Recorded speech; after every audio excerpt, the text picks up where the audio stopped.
You're probably at least familiar with the shot put. It's a perennial favorite at the Olympics, where the best shot putters in the world make it look easy. But it is way more difficult than you might think. That thing weighs 16 pounds. 16 pounds. Right, which is that's the mass of a bowling ball in something the size of like a grapefruit. So you can't really throw it. Instead, you have to kind of shove it from your shoulder, or rather, put it. And most people just aren't strong or coordinated enough to put a shot more than a few feet. But the pros? They can send a shot flying 50, 60, 70 feet or more. In 1990, American Randy Barnes set the current world record of 23.12 meters. That's 75 feet, 10 1/4 inches. So what's keeping somebody else from throwing even farther? Today, we're going to look at why putting a shot more than 24 meters is almost impossible. To find out what it takes, I talked with the Olympic record holder. The spin generates more power, but is more unforgiving. Tried putting a shot myself. You see, you dropped your elbow here and it spun out. And spoke with a sports technologist about what makes a perfect put. His looks something like this. If we went back to yours, it would be something like this. Now, before we go any further, it's important to point out that 23.12 meter world record, it needs a footnote. Just a few months after he set it, American Randy Barnes was suspended from competition after failing a drug test. His record, however, still stands, and a new generation of athletes is coming closer and closer to breaking it. People are just understanding the throw better. That's professional shot putter Ryan Crouser. In 2016, he set the current Olympic record when he sent a shot flying 22.52 meters, nearly 74 feet. I met up with him at the U.S. Olympic Training Center in Chula Vista, California, for a lesson. You can enter the ring to start your throw from anywhere. You'll see most people start all the way at the back, and after you've completed your throw, you have to finish on balance, and after the implement lands, then you can walk out the back half. The rules of shot put are pretty straightforward. Send this 16-pound ball flying as far as you possibly can without it landing out of bounds and without setting foot outside the throwing circle, which measures 7 feet in diameter.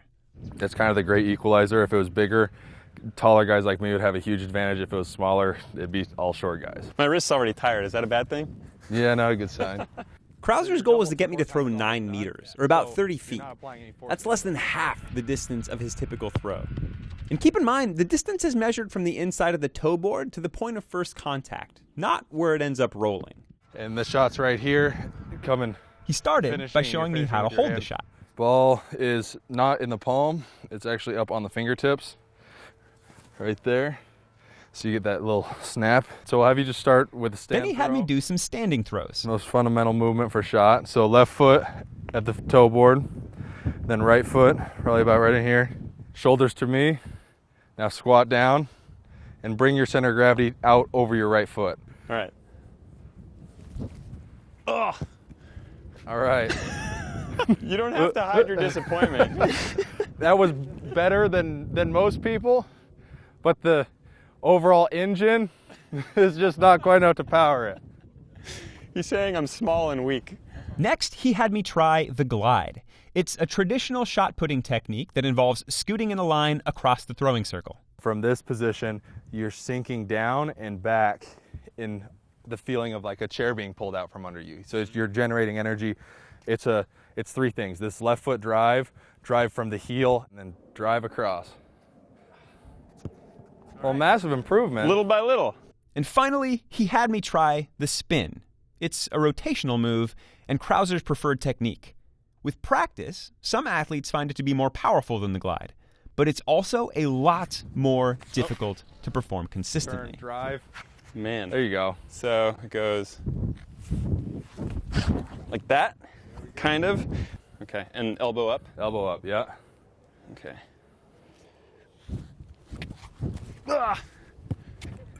You seem to be a glider. The goal of the glide, as well as the spin, is to transfer as much energy as possible from your lower body up through your torso, shoulder, arm, hand, and finally, your fingertips, right at the point of release. There's a ton of energy transfer that happens right at the end. We call it the flick, the last little bit of energy transfer. You stored up all this energy in a rubber band, and at the end, it's just coming off just the fingers. We actually will end up taping the tips of my fingers because they'll split. There's so much force on them. It took everything I had to heave this thing 30 feet.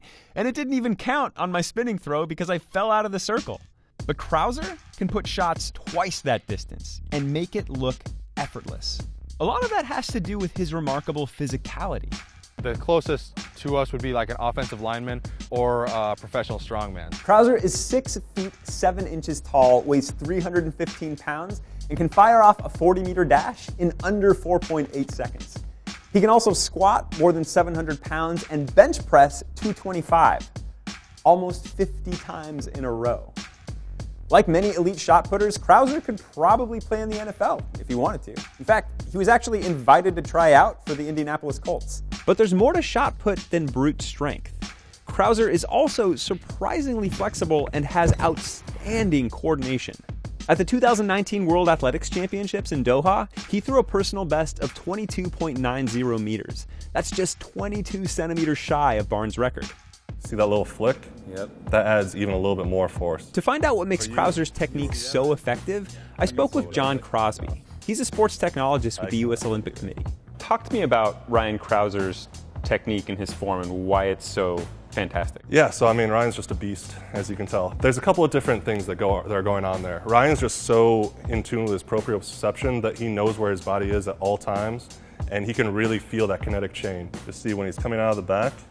That positional awareness allows Crouser to send the shot flying at close to the perfect angle almost every time. If you're familiar with projectile motion, you know that the ideal launch angle for distance is 45 degrees.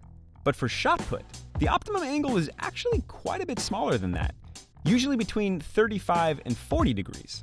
And that's because distance depends on more than just your launch angle.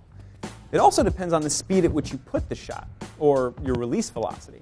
The problem is that in shot put, steeper launch angles lead to lower release velocities. And that's just because humans are stronger in this direction than they are in this direction. That's why most people can bench press a lot more than they overhead press. Plus, moving a shot up means having to fight gravity. The point being, it's a lot easier to move a shot horizontally than it is to move it vertically, which is why the sweet spot is between 35 and 40 degrees. Shallow enough to put some good speed on the ball, but still steep enough to get some hang time. How fast is it exiting your hand and at what angle? A great throw for me is usually between 36 and 40 degrees. Speed-wise, you'll be looking at about 32, 33 miles an hour. And the forces required to produce those speeds are tremendous.